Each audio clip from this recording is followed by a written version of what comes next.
இந்த ஒரு நாள் பார்த்தா உங்களுக்கு லாபம் ஏஃபை இந்த ஏஃபை மாடல் வந்து கஸ்டமர் சார்ஜ் ஏறணும்னு சொல்லி கொடுக்குறாங்க. இப்போ இந்த நாளைக்கு சார்ஜிங் மாட்டி கஸ்டமர் சைடு கொடுப்போம். அதே பண்ணி பார்த்தாங்க.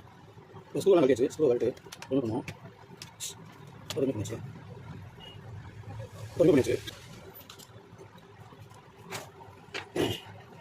சார்ஜ் மீன் மாற்றினா தண்ணி வரும். இப்போ சார்ஜ் மாற்றுறதுக்கு வச்சுக்கலாம். ஏஃபை மாலுக்கு சார்ஜ் பண்ணி மாற்றுறதுக்கு பழைய பின் ரிமூவ் பண்ணலாம். இப்போ பழைய பாடத்துக்கு ஹீட்டர் ரிமூவ் பண்ணிக்கலாம். பழைய பின் ரிமூவ் பண்ணும்போது நம்ம போய் ஓரளவுக்கு இந்த போர் தகுந்த மாதிரி ஹீட் அதுக்கு மாதிரி நம்ம ஏற்காதையும் சரி வச்சுக்கணும். இல்லை அப்படின்னா போர் வந்து மெல்ட் ஆகிடும். மெல்ட் ஆகும் ஓவர் ஹீட் ஆனால் நம்ம ஓவர் கனெக்ஷன் பிரச்சனை வரும். அதனால் வந்து கரெக்டான ஹீட் வச்சு ஹீட் பண்ணி இந்த பழைய பின்னை ரிமூவ் பண்ணலாம்.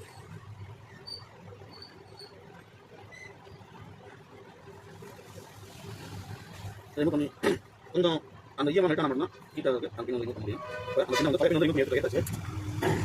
இப்போ இந்த பழைய பின்னு இல்லை இப்போ புது பின்னை சேஞ்ச் பண்ணுவோம். இப்போ புது பின் மாற்ற அந்த க்ளீன் பண்ணிக்கலாம். இல்லை அப்படின்னா கனெக்ஷனுக்கு கொஞ்சம் கஷ்டமாக இருக்கும். அதனால் க்ளீன் பண்ணால் அந்த புது பின் உட்காரு. இப்போ புது பின்னை ஏற்ற போகிறோம். ஒரு லைட்டாக பேச சொல்லிட்டு நீங்கள் புது பின்னை அப்லோட் பண்ணிக்கலாம். இப்போ நம்ம புது பின்னை வச்சாச்சு. புது பின்னை பயன் பண்ணிடலாம்.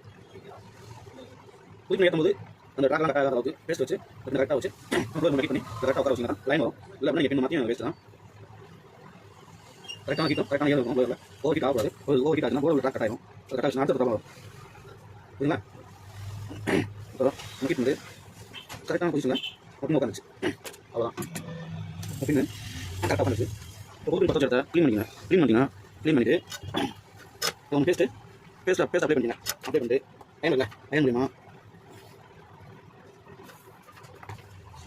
அயன் முடியுமா அந்த சார்ஜிங் பண்ணிங்களா அதை வந்து லைட்டாக இது பண்ணிக்கணும். அதாவது பிடிக்கிற மாதிரி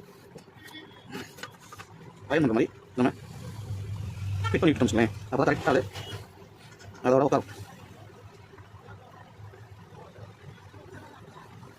இப்போ அயன் பண்ணியாச்சு. அயன் இல்லை அது பண்ணியாச்சு.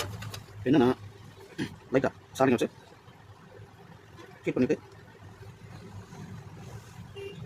ஈயம் ஒரு பண்ணிவிட்டு இந்த இடத்த க்ளீன் பண்ணிடுங்க. இப்போ சார்ஜ் எல்லாம் செக் பண்ணி பார்க்கலாம். ஃபிட் பண்ணிட்டு சார்ஜ் எல்லாம் செக் பண்ணி பார்ப்போம். ரைட்டா உங்களை க்ளீன் பண்ணிவிடுங்க. க்ளீன் பண்ணி சரி பண்ணுங்க. அப்போ தான் நம்ம வேலை போகிறது ஈஸியாக இருக்கும். இப்போ நம்ம பேட்டரி போட்டு செக் பண்ணி பார்க்கலாம். ஆகிடுச்சு. இப்போ சார்ஜ் ஏறுதா இல்லை சொல்லி மாற்றலாம். சார்ஜ் எல்லாம் செக் பண்ணி பார்க்கல பார்த்துலாம். அதையும் சார்ஜ் பண்ணி பார்த்து நம்ம ஏறுதா செக் பண்ணி பார்க்கோங்க. இப்போ காலம் செக் பண்ணி சார்ஜ் செக் பண்ணி வந்துச்சு. அப்போ அந்த கஸ்டமர் மொபைல் வந்து சார்ஜ் பண்ணி மாற்றல ரெடி ஆயிடுச்சு. இப்போ அந்த மொபைல் டிஸ்பிளே க்ளீன் பண்ணிட்டு அந்த முன்னுக்கு வாயோட டோரை மாட்டலாம். இப்போ மொபைல் டோர் போட்டு அந்த மொபைலில் சார்ஜ் ரெடி ஆயிடுச்சு. இப்போ இந்த மொபைலில் ஸ்கூலாம் போட்டு கஸ்டமரை கொடுக்கலாம்.